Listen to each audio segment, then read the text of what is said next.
What is going on, guys? You all know about the marquee 2020 NFL offseason moves. The Tom Brady, Cam Newton, and Phillip Rivers signings. The Stefon Diggs, Jamal Adams, Darius Slay, and Gronkowski trades. No doubt that those Pro Bowl talents will make major impacts with their new teams. But these 10 overlooked under-the-radar offseason moves could also be total game changers in 2020. Number 10, Browns draft Harrison Bryant. The Cleveland Browns entered the draft with an excellent tight end depth chart, led by youngster David Njoku and Pro Bowler Austin Hooper, who they landed in free agency. But the Browns weren't satisfied enough with just these two guys. They selected Florida Atlanta product Harrison Bryant in round 4 with the 115th pick, giving Baker Mayfield 3 quality tight ends to work with. The 2019 John Mackey Award winner posted 65 receptions for 1,004 yards and 7 touchdowns. In his senior year, Bryant simply got better every season, and that rapid growth and maturity should translate well at the NFL level. There was no better fit for Bryant and his skill set than the Browns. New head coach Kevin Stefanski loves utilizing 2 tight end sets. Even though the Browns already have Njoku and Hooper, you know Stefanski is going to find ways to get Bryant involved in the offense. You don't spend a 4th round pick on a guy with this much talent if you're not planning to use him. Stefanski will lean on Bryant aplenty in his zone blocking system to help Nick Chubb, and he should come up with a big play in Cleveland's star-studded offense every now and then. I mean, simply put, Bryant was a late-round steal, and we expect him to produce a good amount for the Browns in his rookie year.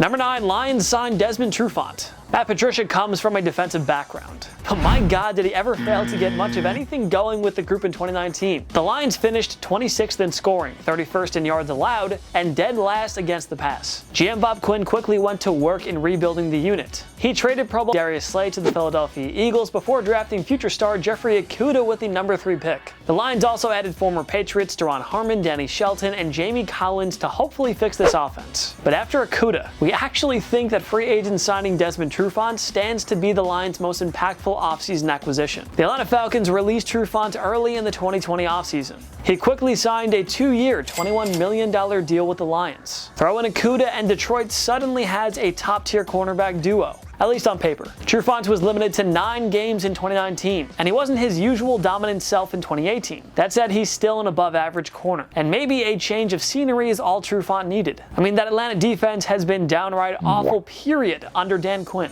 If Trufant can stay healthy, he should bounce back in some way here with the Lions, assuming Okudah draws the opposition's top receiver. Trufant should receive more favorable one-on-one matchups, and if Trufant can bounce back in 2020, this Lions defense could actually be a top 10 unit, one that might even get them into the playoffs. Number 8, Patriots signed Lamar Miller. Sony Michel regressed along with the entire New England Patriots offense in 2019. Though he hit the 900-yard mark for the 2nd straight season, Michel averaged only 3.7 yards per carry. Bill Belichick clearly wasn't pleased with the performance of his lead back. A month before the regular season, Belichick signed veteran Lamar Miller to a 1-year contract, giving the Pats a strong 1-2 punch in the backfield. Miller unfortunately tore his ACL in a preseason game and missed all of 2019, but he's the model of consistency with 5 straight 800-yard seasons from 2014 to 18. This includes 1,000-yard campaigns in 2014 and 16, with the Miami Dolphins and the Houston Texans respectively. Miller had 973 yards and 5 TDs in 2018,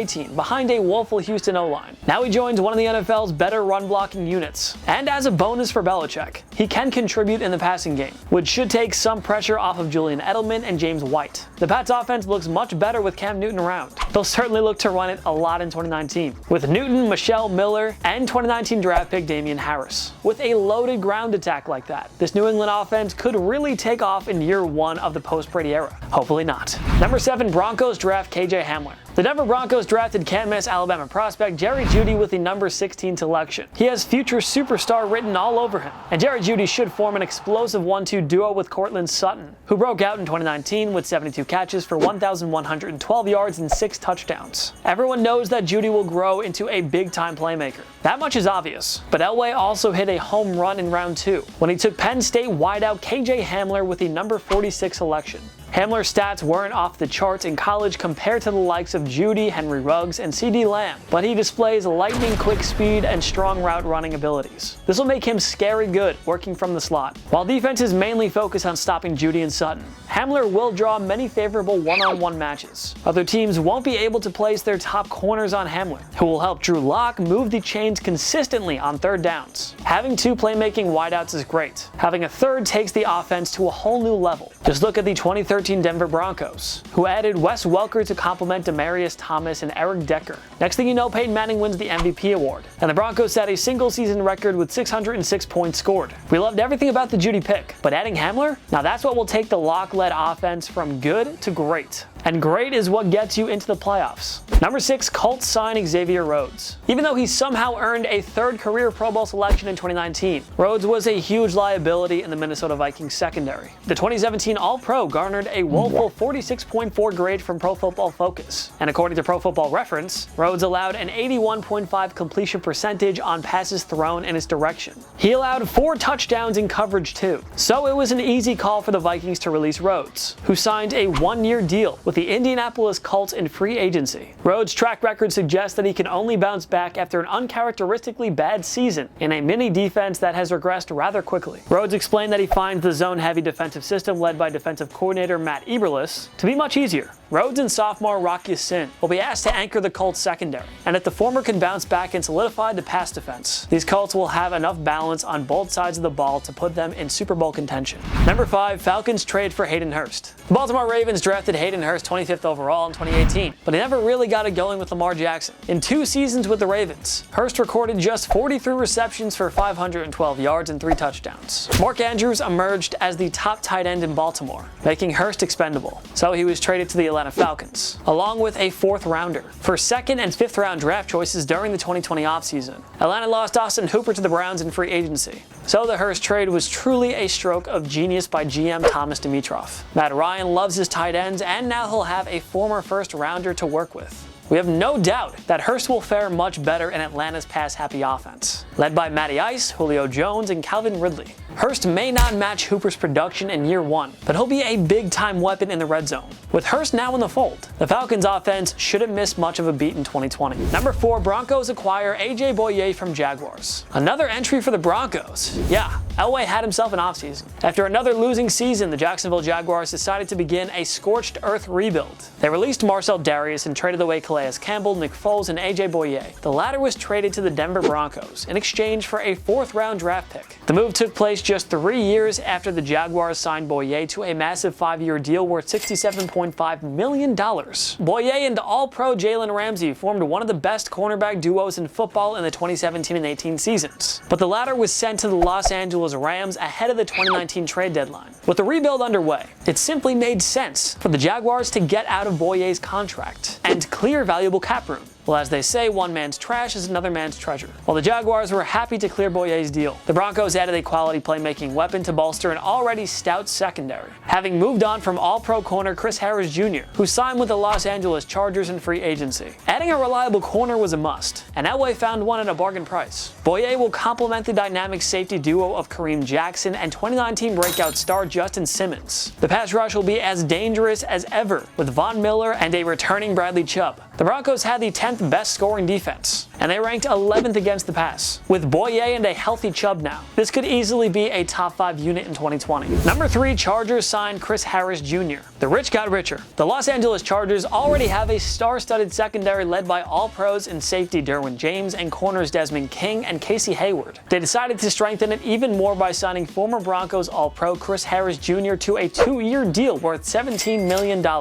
Low risk, extremely high reward deal. Harris struggled with the Broncos last season, but a move back to the slot should help him regain his top-notch form. Now the Chargers have 4 absolute studs in the secondary. They are perfectly built to defend against Patrick Mahomes, Drew Lock, Derek Carr, and all their playmaking weapons in the AFC West. There are concerns about the quarterbacks in LA. Can Tyrod Taylor or Justin Herbert carry the load? That remains to be seen, but this secondary, along with pass-rushing studs Joey Bosa, could get them right back into the playoffs. Number 2, Texans acquire Brandon Cooks from Rams. Bill O'Brien got pennies on the dollar when he traded DeAndre Hopkins to the Arizona Cardinals. But what's done is done. The OB made the move that he thought was best for the team. You what? And the Texans have to go with it. O'Brien also made another questionable move when he acquired talented but off-injured veteran wideout Brandon Cooks and a 2022 4th rounder from the Rams in exchange for a 2nd round pick. But O'Brien, dare we say, might be onto something here. Cooks recorded over 60 receptions and more than 1,000 yards every year from 2015 to 2018. He was a star with the Rams, Patriots, and New Orleans Saints. Clearly, Cooks is capable of making it work with anyone. Cooks isn't on Hopkins' level, but he, Kenny Stills, Will Fuller, and free agent signing Randall Cobb give Deshaun Watson 4 quality pass-catching options. Cooks could really be a game changer thanks to his insane speed and ability to stretch the field. He's an elite deep threat who should work magic with Watson's deep arm. Seriously, maybe this offense will actually be better in 2020, even without Hopkins.